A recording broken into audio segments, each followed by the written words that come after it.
গাজার দক্ষিণাঞ্চলীয় ঘনবসতিপূর্ণ রাফা শহরে অভিযান না চালাতে বিশ্ব সম্প্রদায়ের আহ্বান উপেক্ষা করে অনবরত হামলা চালিয়ে যাচ্ছে বর্বর ইসরায়েলি বাহিনী।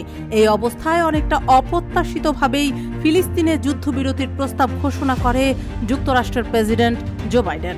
কিন্তু প্রেসিডেন্ট জো বাইডেনের মাধ্যমে খোলাসা হওয়া গাজায় যুদ্ধবিরতির প্রস্তাব ইসরায়েলের প্রধানমন্ত্রী বেনিয়ামিন নেতানিয়াহু মেনে নিলে পদত্যাগ করার জোরালো হুমকি দিয়ে বসেছেন দেশটির দুই কট্টর ডানপন্থী মন্ত্রী।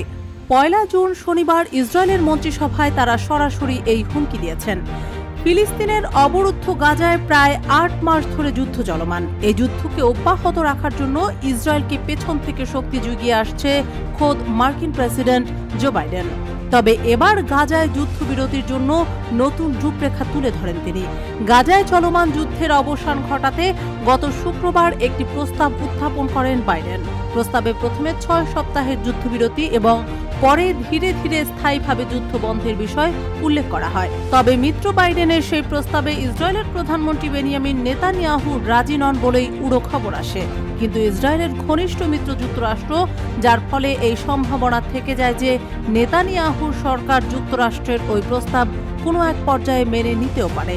সেই শঙ্কা থেকেই দেশটির দুই কট্টর ডানপন্থী মন্ত্রী পদত্যাগের হুঁশিয়ারি উচ্চারণ করলেন।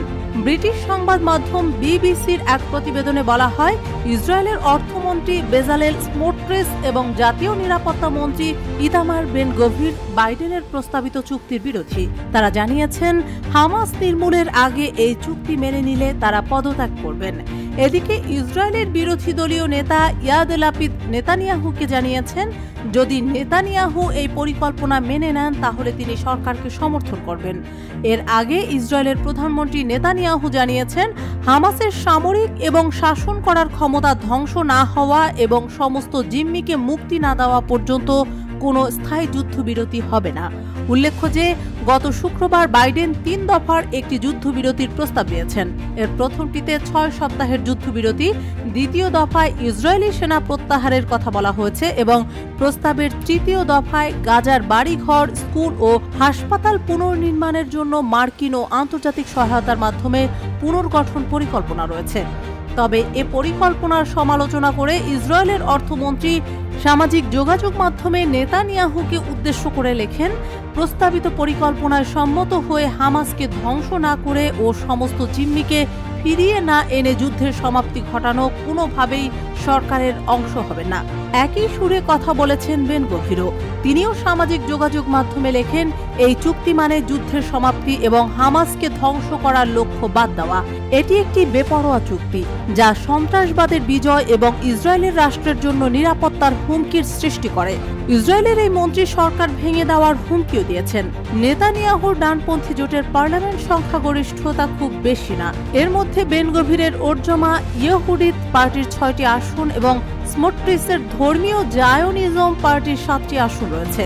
ক্ষমতা ধরে রাখতে নেতানিয়াহুকে এই দুজনকে প্রয়োজন রয়েছে। কিন্তু লাপিদ সরকারকে সমর্থন জানানোর কথা বলায় সুবিধাজনক স্থানে রয়েছেন নেতানিয়াহু, কারণ লাপিদের দল ইয়েশ আতিদের দখলে আছে 24টি আসন। অন্যদিকে বাইডেনের যুদ্ধবিরতির প্রস্তাব মেনে নিতে তেল আবিবে বিক্ষোভ করেছে হাজার হাজার মানুষ। তারা বর্বর নেতানিয়াহুর পদত্যাগের দাবিও করেছেন। শনিবার মিশর, কাতার এবং মার্কিন যুক্তরাষ্ট্র এক যৌথ বিবৃতিতে ইসরায়েল এবং হামাসকে বাইডেনের প্রস্তাবিত যুদ্ধবিরতির চুক্তিকে মেনে নেওয়ার আহ্বান জানিয়েছে।